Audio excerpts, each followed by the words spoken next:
Bonjour à tous, aujourd'hui on se retrouve dans un point lecture spécial Belgique, auteur belge, même maison d'édition belge. On commence avec Aller-retour de Jean-Claude Lardinois qui est une petite histoire d'amour entre une femme Juliane et Michel. Juliane qui est une femme businesswoman et Michel est un photographe. Ils vont se rencontrer pendant leur voyage en avion vers New York, ils vont tous les deux travailler là-bas. Ils vont faire connaissance. Au début c'est un peu difficile, mais ils vont bien se rendre compte qu'il y a un lien qui est entre eux, il y a un gros feeling. Et en fait, l'histoire ne va pas se baser que sur cette histoire d'amour, on va avoir un côté fantastique à l'histoire. Voilà, comme dit l'auteur, c'est un polar romantico-fantastique. Alors polar, je ne sais pas, mais romantico-fantastique, oui.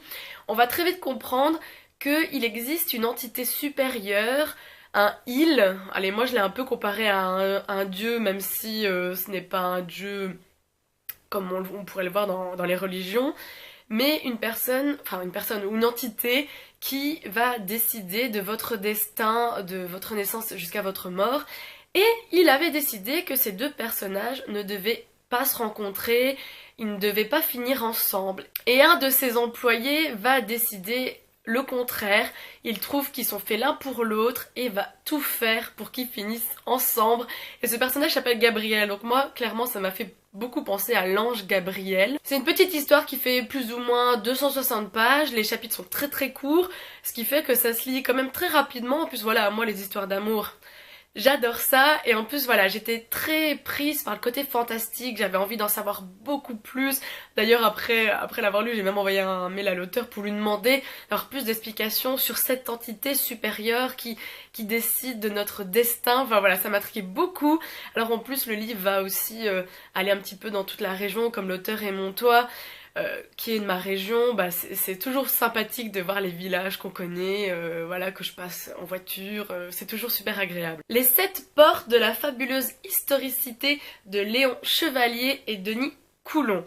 Alors ce livre-ci m'a beaucoup intriguée quand Léon me l'a proposé. Je ne voyais pas comment on pouvait écrire un livre de science-fiction historique mis en abîme sur Saint-Guilain. Saint-Guilain qui est la ville où j'ai fait mes études, qui est à 10 minutes de chez moi, que j'ai l'habitude d'aller. Je ne voyais pas comment on pouvait faire un truc pareil. Et du coup j'étais très intriguée, en même temps j'avais très peur de le lire. Et au final j'ai adoré, c'est super bien fait. Alors pour vous expliquer, le début, on retrouve un couple avec un petit enfant qui habite Paris et ils reçoivent une lettre du papa de l'homme, je ne sais plus les noms des personnages, voilà, du grand-père du petit garçon, disant qu'ils doivent venir à Saint-Guilain parce qu'il a un truc à leur montrer. Donc déjà ils trouvent ça bizarre qu'il envoie une lettre, hein, parce qu'on est dans un futur assez proche, comme c'est de la science-fiction. Du coup, il décide quand même de partir en voiture et d'aller jusque la maison du grand-père.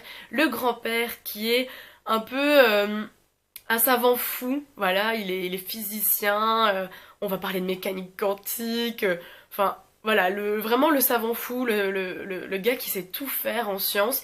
Et en fait, dans sa cave, il va créer tout un univers, je vais pas dire parallèle, mais un univers pour raconter cette histoire historique sur la ville de Saint-Guilain. Et comme c'est une technologie très avancée, à la pointe, on va avoir voilà, des méchants qui vont arriver, qui veulent essayer d'obtenir sa création. Donc il y a déjà tout le côté science-fiction, un peu course-poursuite, et le côté historique, mais que j'ai vraiment adoré. Je ne pensais pas qu'il s'était passé autant de choses à Saint-Guilain, une ville qui est à 10 minutes de chez moi. On va revenir sur les bombardements de la Deuxième Guerre mondiale, on va apprendre que Napoléon est venu à Saint-Guilain, que Louis XIV a dormi dans l'abbaye de Saint-Guilain. Voilà tout la légende de Saint-Guilain, ce prêtre qui a bâti la ville de Saint-Guilain qui a son nom. On va aussi revenir sur la légende du doudou, et ça je pense que ça a été vraiment le truc que j'ai préféré. J'avais toujours voulu en savoir voilà, l'histoire du doudou, du dragon de Saint-Georges. Pour ceux qui ne connaissent pas, à Mons on a notre Ducasse chaque année, enfin c'est vraiment un événement bien festif chez nous. D'ailleurs c'est entré dans le patrimoine de l'UNESCO. Et je voulais vraiment savoir plus, et du coup il raconte la vraie histoire.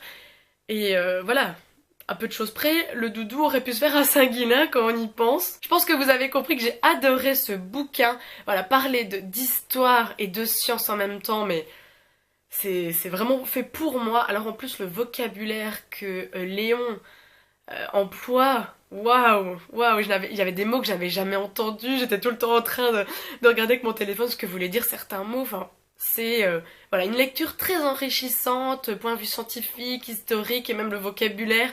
Enfin, vraiment un beau livre. Alors au début j'avais même peur que ça soit juste destiné aux personnes qui habitent Saint-Guilain et la région. Mais non, comme vous allez voir le prêtre, voilà, le Saint-Guilain, il a fait tout le tour de l'Europe, on va parler de Napoléon, enfin ça parle un peu de la Wallonie et le nord de la France, voilà, avec la Deuxième Guerre mondiale aussi. Je trouve que du coup le livre a beaucoup plus de portée de ce que je pensais à la base, donc ça aussi c'est vraiment bien. Georges et les dragons de Jean-Paul Eck, que je viens de finir à l'instant, et qui me perturbe assez bien. En fait on commence le livre où l'auteur nous dit qu'un beau jour, il a retrouvé des documents au fond d'un jardin, en dessous de briques, dans un mur, je crois, un mur qui était tombé. Il a trouvé un carnet avec des documents, des lettres, et donc c'est l'histoire du roman. Le roman va commencer avec un néerlandophone qui vient à Mons pour enquêter sur la disparition d'un de ses cousins. Il sait seulement qu'il s'appelle Georges, et il a aussi un morceau de tissu avec lui. Et donc il va commencer à aller un petit peu partout dans la région pour essayer de retrouver ce cousin. Il va enquêter. Après il dit pas trop qu'il enquête sur ça. Il dit qu'il est journaliste et qu'il veut juste faire un article un peu... Bon, on sait pas trop. Alors c'est très très très spécial. On apprend juste vers la fin quels sont les enjeux de cette recherche de son cousin qui ne sait même pas son nom de famille. C'est ça aussi qui était très bizarre. Je vous dis pas comment ça termine, mais en gros le livre va un peu retracer toute la Première Guerre mondiale, en tout cas des batailles qui se sont passées à Mons. On va aussi d'office revenir sur le doudou, d'office Georges et le dragon, et les dragons, ça vous fait penser directement au doudou. Et j'étais très contente de savoir, alors je ne sais même pas si c'est vrai, mais en tout cas il y a une petite rumeur comme quoi le quart d'or ne serait pas monté à la Première Guerre mondiale. Voilà, ça fait partie de la ducasse du folklore. On a, pour ceux qui connaissent pas Mons, on a un char pendant la procession qui doit monter une côte, mais elle doit monter d'une traite. Si elle monte pas d'une traite, ça porte malheur. Et apparemment, en 1914, elle n'est pas montée d'une traite. Et alors, enfin, on a un peu l'explication de pourquoi c'est pas monté d'une traite. Et je me demande vraiment si c'est vrai, si c'est vraiment cette histoire-là. Parce que du coup, je me pose la question de savoir si c'est une fiction ou si c'est vraiment un fait réel que l'auteur a trouvé ces documents. Parce que du coup, on va un peu revenir aussi sur un peu le mythe de Saint-Georges, voilà, du personnage sur son cheval qui vient tuer le dragon. Voilà, ça m'intrigue beaucoup. Alors en plus, ça se lit très très vite, il fait plus ou moins 170 pages. C'est comme un journal intime, vous lisez un peu comme un journal intime et c'est un peu épistolaire aussi, donc ça se lit très très très très facilement. Et oui, j'avais bien envie de savoir à la fin pourquoi cette enquête et les enjeux. C'est vrai que du coup ce livre-là et celui-là, c'est vraiment, je pense, plus destiné aux personnes plus de la région, en tout cas Wallonie et nord de la France, parce que si vous ne connaissez pas la légende de Saint-Georges et le dragon, je pense que ça vous attirera moins. Moi, comme c'est dans ma région que chaque année je vais au doudou et qu'on fait la fête, voilà, je suis prise par l'envie d'en savoir plus et de lire des choses sur le doudou. D'ailleurs, après avoir... j'avais commencé celui-là et j'avais terminé celui-là, je suis allée justement au musée de doudou pour en savoir plus et j'étais ravie. Ravie de savoir qu'en plus dans celui-ci, la légende que les auteurs expliquent, c'est la bonne, donc j'étais super contente. Et on termine la vidéo sur un livre bleu, c'est Voyage en mer intérieure de Virginie Thiou aux éditions Care Éditions. C'est l'histoire de l'auteur parce que c'est un témoignage qui, après son premier accouchement, qui s'est très très mal passé, a eu des douleurs pelviennes. Pendant des années, elle ne savait quasiment plus marcher, ne plus s'asseoir, enfin vous imaginez le calvaire que ça a été pour elle. Et du coup, elle a tout fait pour essayer de se soigner. Et elle en est arrivée à aller vers l'hypnose, voilà, après avoir fait n'importe quoi, enfin des opérations qui n'ont pas marché. Et même on lui a proposé une autre opération elle ne savait pas, donc elle a pris l'avis d'un médecin qui lui a dit non. Est-ce qu'on n'essaierait pas l'hypnose?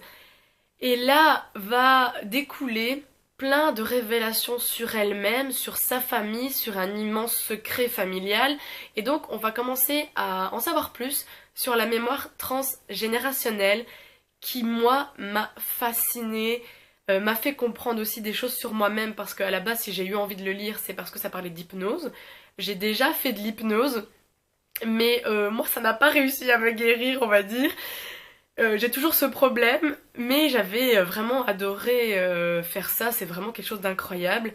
Du coup maintenant je suis en pleine interrogation sur la mémoire transgénérationnelle. C'est pour ça que c'est un livre que vraiment j'ai énormément de gratitude de l'avoir reçu et de l'avoir lu. Parce que quand vous comprenez des choses sur vous-même, voilà, c'est incroyable le bonheur que vous en avez, qu'est-ce que vous allez en découler sur vous-même. En plus l'auteur a eu la chance d'avoir à la fin deux petits textes sur les médecins qui l'ont encadré et c'est très intéressant d'en apprendre beaucoup plus. Comme quoi, dès qu'un secret de famille explose, soit votre famille explose, ou alors elle est de plus en plus soudée. Et ce qui est génial, c'est que voilà, aujourd'hui, elle a pu avoir encore des autres enfants et qu'elle n'a plus de douleur, ou en tout cas, ça revient de temps en temps, mais c'est gérable. Elle a une bonne vie maintenant. C'est un très beau témoignage, c'est un livre qui se lit très rapidement, il fait plus ou moins 200 pages, et les chapitres sont courts encore une fois, et voilà, et quand vous êtes pris dedans, quand vous êtes aussi empathique que moi avec des gens qui souffrent, voilà, pour moi c'est des tourne-pages ce genre de bouquin. Je suis extrêmement ravie de l'avoir reçu et de l'avoir lu. Et il est bleu en plus, donc clairement c'était sûr que j'allais aimer. Alors bien sûr il va trôner dans ma bibliothèque dans pas longtemps. Voilà, c'est tout pour la vidéo. J'espère que certaines lectures vous aura donné envie, en tout cas pour les Belges, pour ceux qui sont de la région montoise, peut-être que vous serez intéressés par les auteurs que je vous ai présentés. Et si vous avez envie de lire un très beau témoignage sur l'hypnose, ben allez-y, Voyage en mer intérieure, c'était magnifique. Je vous souhaite une très bonne semaine et on se dit à bientôt.